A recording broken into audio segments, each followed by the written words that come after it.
Ayun, may gagawin tayo. Ito guys, sample lang ito guys ha. Ito na yung sample na ang ating cellphone ay pwedeng gawing CCTV camera. Hi guys, good afternoon po sa lahat. Ito pong muli si Melvin at welcome back to my YouTube channel. Alam nyo ba guys, may bago akong nadiskubre. Pwede palang gawing CCTV camera ang ating mga cellphone. At yan po ang ibabahagi ko sa inyo ngayon for today's video. Kung may mga kababalaghan po tayong napansin o pagdududa sa ating mga kasamahan sa bahay, halimbawa po kung may mga kasambahay po kayo at may napansin po kayong kakaiba sa mga kilos nila, lalo na't ang mga anak nyo ang binabantayan nila. Sa tuwing nasa labas kayo at nagtatrabaho, ay pwede na nating iwan ang ating cellphone sa bahay at gawin nating CCTV camera na hindi po nila mahahalata. At paalala lang po, gamitin natin ito sa tamang paraan guys ha. At please lang, wag natin itong gamitin sa maling paraan na makakasira sa iba. Kaya sundan nyo lang po at tapusin ang videong ito guys dahil step by step ko pong ituturo sa inyo. Kaya bago po tayo magsisimula, sa mga di pa nakasubscribe sa aking YouTube channel at sa mga bagong pasok pa lang po, pakiclick mo na yung subscribe button na nasa baba at pakihit na yung bell para updated po kayo sa tuwing may bago akong i-upload ng mga tutorial video sa aking channel. Maraming salamat po. And now, let's start! Ito, panoorin nyo.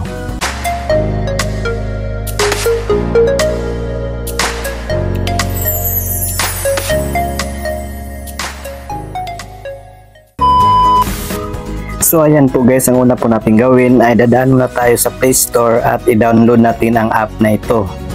At sa search bar, i-search po natin CCTV camera recorder on mobile phone. So ito na lang po ang pipindutin natin guys.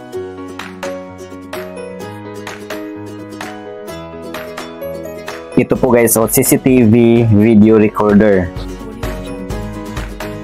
At ito po ang kanyang logo guys. Ngayon, i-click na natin itong install.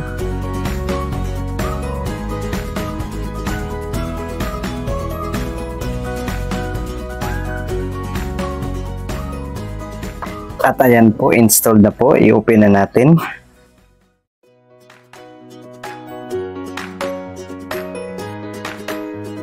Video recorder in screen lock mode. Record videos in background while your device is locked and another app is running. So ngayon guys, i-click na natin itong get started. Click lang natin while using the app. While using the app pa rin. And then click allow. Click allow pa rin. Screen overlay detected. So i-click lang natin itong allow guys. And then, direkta po tayo sa ating settings sa display over other apps. So, ayan po. I-click lang natin itong CCTV camera recorder. And then, i-click lang natin ito guys para ma-turn on po ang allow display over other apps. And then, click lang natin itong back. Click back pa rin. At ayan po. First po natin gawin ay dito muna tayo sa settings. I-click lang natin itong settings. So dito sa video quality guys, dapat po ay naka-normal po tayo. Dapat itong kulay orange ay dito sa normal, dito sa gitna. And then dito sa flash guys, tama po yan, naka-no. Dapat po talaga yung naka-no guys. Para hindi mahalata ng ating target na nagbi-video record tayo. At dito naman sa camera settings guys, nasa inyo na po yan kung ano pong piliin ninyo. Kung nakaharap ba or front, or nakatalikod ba, or itong rear. Sa akin guys, itong front yung pinili ko. At kapag mag-pop up ito guys, the Android permission, bind device admin is necessary to lock the device. So click lang natin itong yes guys. And then click lang natin itong activate this device admin app. Sa ibang cellphone guys, dito nakalagay sa baba ang activate. I-click nyo lang po yan. Next po ay dito sa ating screen lock. So kailangan po ay naka-yes po yan guys para walang makaka-open ng cellphone mo sa tuwing aalis na po tayo at para hindi mabuksan ang target nyo. Next po ay itong silent video. Dapat naka-no po yan guys dahil kapag naka-yes ito, ay wala pong boses ang ating video. So dapat naka-no po para may boses po yung video. At itong show preview ay dapat naka-no din po yan.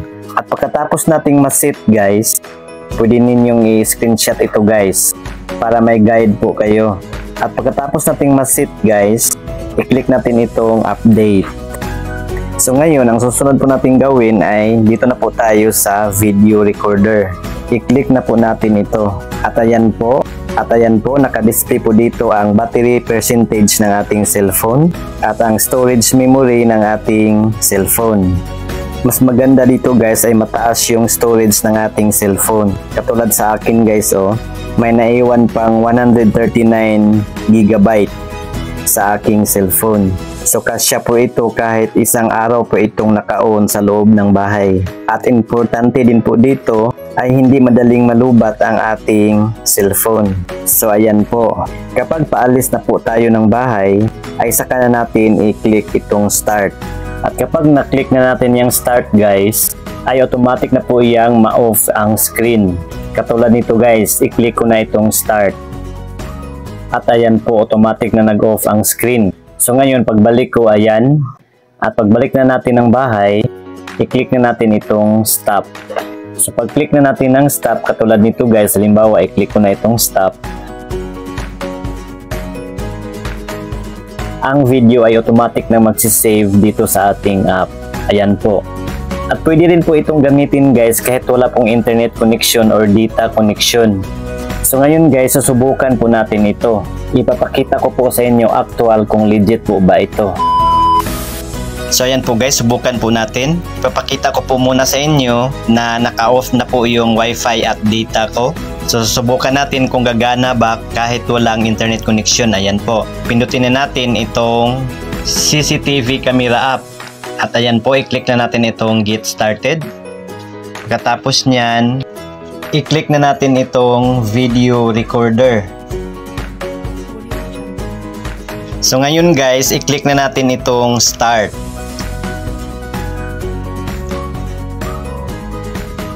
At ayan, automatic naka-off na siya. So ngayon, kunwari, iiwan natin ito dito sa aking table.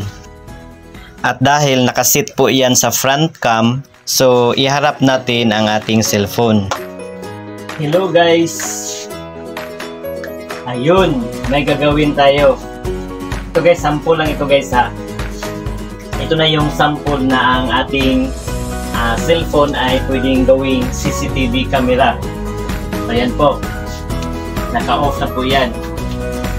Kapag kahit galawin natin yan, ayan, hihingi yan ng password. Ayan, hindi yan ma-open kahit kanino.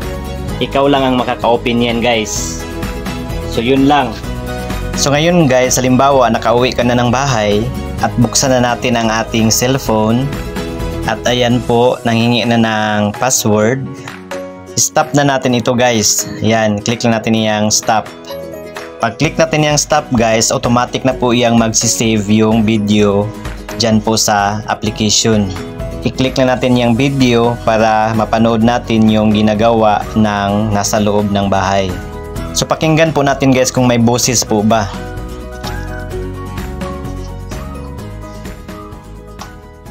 Hello guys! Ayun, may gagawin tayo. Ito guys, sample lang ito guys ha. Ito na yung sample na ang ating cellphone ay pwedeng gawing CCTV camera. So legit na legit po siya guys. I-try nyo rin guys. Di po ako sure guys kung applicable po ba ito sa lahat ng model ng cellphone. At sana may natutunan po kayo guys. Paki-like na lang po sa video ito kung nagustuhan nyo. At paki-share na rin sa iba para may idea din po sila. At para sa iba pa pong mga katanungan, pakisulat lang po inyong mga tanong dyan po sa comment section sa baba. So yun lang po guys. See you again sa next kong tutorial video. Goodbye. God bless.